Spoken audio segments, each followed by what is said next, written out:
The framework provides the tools to assess the finance function. Bearing in mind the traditional finance function or the nuts and bolts of accounting is still the core activity. The framework addresses how the finance function then expands to include all the demands of the best-in-class finance function. Tool 1 is the Finance Assessment Framework. I use this tool as a survey for the individual finance staff to complete. It provides a self-awareness on the areas that he or she is good at and the areas that require improvement or even areas that have never been performed before. For the finance heads, this provides the gap analysis and the review of the finance operating model. Tool 2 is the Finance Target Operating Model.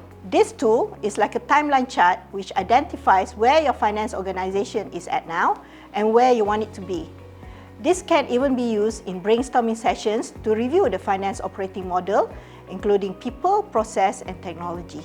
Tool 3 is Gaps or Red Flags Diagnostics. This tool is similar to a benchmarking tool. It gives a definitive benchmark on where your finance organization is at. Now, if your responses in tools 1 and 2 that I mentioned earlier indicates that your finance function is doing well, but your answers in this tool number 3 shows that you still have red flags, then you have not answered tools 1 and 2 truthfully. Do not pass go, do not collect 100, you must redo. And you have not done tools 1 and 2, you must at least use tool number 3. If these red flags are in existence in your finance organization, then you seriously have to review your finance function. This is your get out of jail card.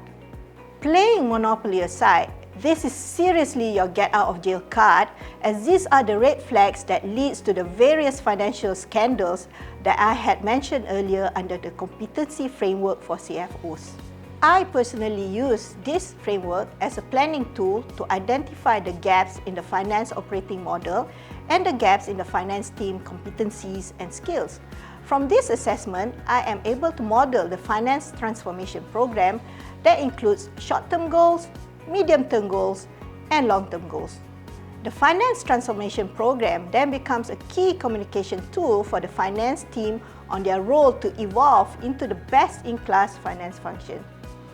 This ensures everyone is on the same page, even the key stakeholders outside of the finance function. And what is the best reference guide but the definitive guide by MIA, right?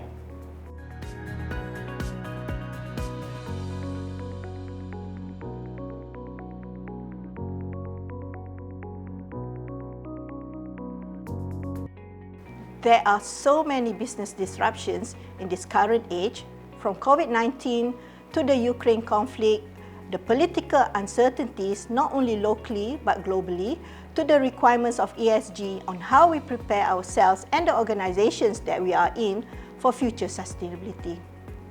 This is now the business as usual, or what we should say, the business unusual, is the norm now. The finance function needs to be equipped with the necessary knowledge and skills to support the organization in this norm. Thus, the traditional role of the finance function is no longer fit for purpose, and it now needs to support this business unusual.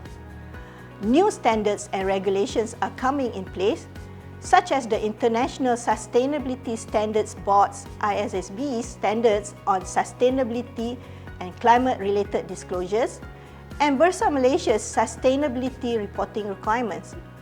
The CFO and finance function needs to understand these new business requirements in a way that they can measure, record, and report them correctly.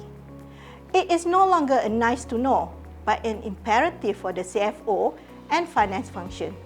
Not only is it relevant as a reporting requirement, the CFO and the finance function will be the enabler to drive the utilization of technology to deliver the business insights, not only in the ESG sphere, but for the ever-changing business landscape to ensure the sustainability of the overall organization.